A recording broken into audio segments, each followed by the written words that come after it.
Le Togo, notre pays, dangereusement est en train de devenir un vaste goulag à ciel ouvert, les dirigeants ayant adopté les méthodes de répression inhumaines de Joseph Staline en son temps dans l'Union des républiques soviétiques et socialistes, URSS. Tout comme en Sibérie où les dirigeants soviétiques réduisaient leurs concitoyens comme des sous-hommes dans des camps de concentration, nos dirigeants vis-à-vis des citoyens que nous sommes, gouvernent véritablement comme Adolf Hitler hier en Allemagne, Nicolae Ceausescu en Roumanie, Francisco Franco Bahamonde en Espagne, Benito Mussolini en Italie, Ferdinand Marcos des Philippines, Augusto Pinochet au Chili, Francisco Macias Nguema de Guinée équatoriale, Idi Amin Dada d'Ouganda, Sese Seko Mobutu du Congo-Kinshasa, ces autres dirigeants catalogués comme étant les pires dictateurs du XXe siècle. Vraiment, les conditions de vie ne sont plus soutenables dans notre pays et les faits les plus remarquables qui l'attestent sont les malheureuses images des Togolais se disputant du riz avarié déversé sur un dépotoir. Véritablement, lorsqu'un pays en arrive là, il n'y a aucun doute que la misère et l'indigence ont atteint leur paroxysme. Mais devant un tel fait qui devait susciter l'émoi chez la reineté au pouvoir, celle-ci était plutôt préoccupée par des stratégies qui devront lui permettre la conservation du pouvoir ad vitam aeternam. Au nombre de ces stratégies, c'est la manipulation des consciences par des demandes de messes et autres cultes protestants et vaudous pour la consécration de la soi-disant Cinquième République.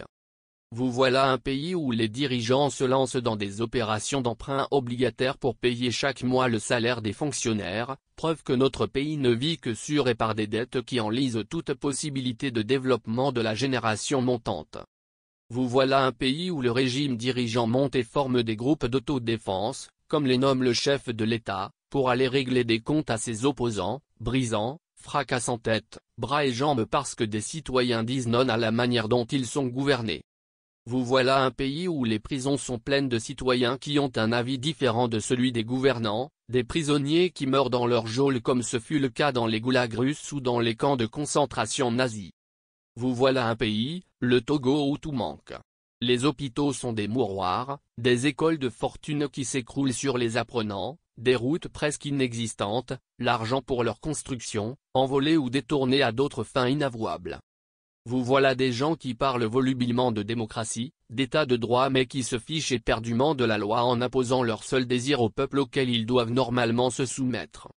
Que d'avanie, de souffrance, d'usurpation de pouvoir et de méchanceté qui font de notre pays un véritable goulag sous les tropiques qui réduit la capacité du Togolais de s'émanciper et de se construire un meilleur avenir et, par ricochet, développer le Togo voulu lors de l'humanité par les pères de l'indépendance et fondateurs de la nation togolaise. C'en est vraiment trop. Le régime RPT UNIR a dépassé les bornes en se donnant le droit de vie et de mort sur nous. Il n'est plus acceptable que le peuple souverain continue de courber l'échine en laissant se perpétrer sur lui des violences inouïes, en acceptant les desiderata de la petite minorité pailleuse et ruineuse de nos richesses. Il n'est plus possible de laisser la racaille continuer par nous manquer de respect.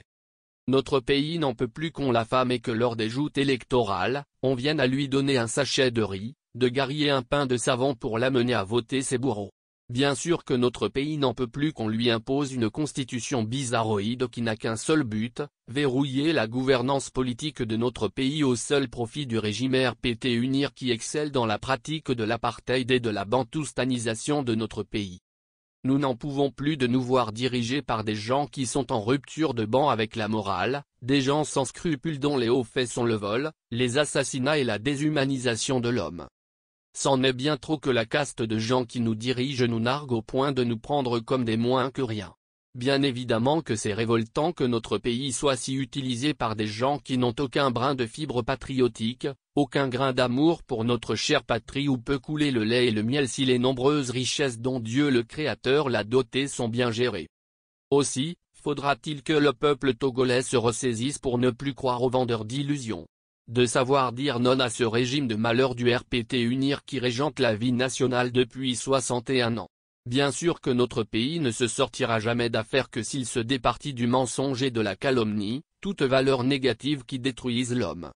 C'est donc impérieux que nous autres Togolaises et Togolais, puissions dire à la suite du parti politique, Alliance nationale pour le changement, et Yansi, no passaran, ils ne passeront pas.